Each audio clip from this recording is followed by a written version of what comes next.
એક જંગલમાં એક કીડી રહેતી હોય છે। કીડી જેમ જેમ મોટી થતી જાય છે તેમ તેને બધા પ્રત્યે ખૂબ જ ઈર્ષા થવા લાગે છે। તે મોરને જોઈએ તો તેને એમ થાય કેટલી સુંદરતા છે અને મારા સામે તો કોઈ જોતું જ નથી। ખિસકોલીને જોવે તો પણ એને એવું થાય કે કેવી આમ તેમ કૂદાકૂદ કરે છે અને હું તો જમીન પર જ આરોટું છું।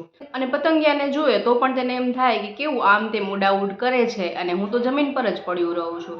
આ રીતે કોઈ પણ જીવને જોઈએ ને તો તેના મનમાં એમ જ થાય કે આનામાં તો આ વિશેષતા છે, હું તો કંઈ જ નથી।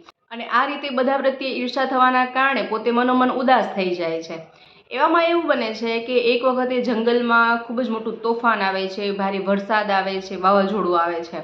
આ તોફાન આવવાના કારણે ખિસકોલી જે ઝાડ પર રહેતી હોય છે એ ઝાડ પડી જાય છે, મોરના પીછા ભીના થઈ જાય છે જેના કારણે તે ઉડી શકતું નથી અને પતંગિયાની પાંખો ભીની થઈ જવાના કારણે તે પણ પાણીમાં એમને એમ પડ્યું રહે છે। ફક્ત સુરક્ષિત હોય છે તો તે છે આ કીડી। કીડીએ જમીનમાં જે દર બનાવી અને એવી સુરંગો બનાવી હોય છે તેના કારણે આ કીડી એકદમ સુરક્ષિત તેમાં રહી શકે છે। સાથે જેટલી પણ કીડીઓ છે બધી જ સુરક્ષિત હોય છે।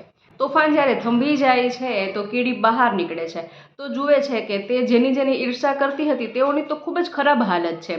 ખિસકોલી છે એક જગ્યાએ પડી છે, ધ્રુજે છે, મોરના પીછા ભીના થઈ ગયા છે તો મોરની ખૂબ ખરાબ હાલત છે, પતંગિયું ઉડી નથી શકતું તેની ખરાબ હાલત છે।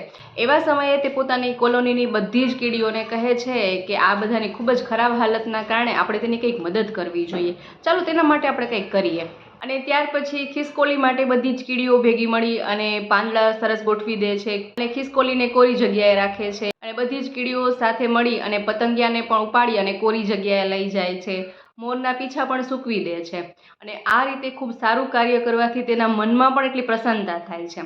અને આ બધાને બચાવ્યા તો દરેક જીવ કીડીના એટલા વખાણ કરે છે। મોર કીડીને કહે છે કે તારા જેટલી મનની સુંદરતા તો મેં આજ સુધી ક્યાંય જોઈ જ નથી, ખરેખર ભલે તું એટલું નાનો જીવ છો પણ તારામાં મનની સુંદરતા ખૂબ મોટી છે।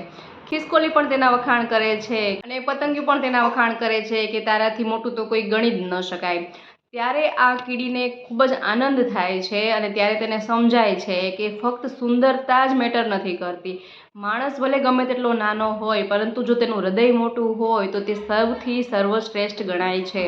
એ દરેકમાં અલગ અલગ ખૂબીઓ આપેલી હોય છે તો કોઈ પણ બીજા જીવની ખૂબી જોઈ ઈર્ષા કરવાના બદલે પોતાનામાં જે ખૂબી રહેલી છે તેને ઓળખીએ અને પોતાનું મૂલ્ય વધારીએ।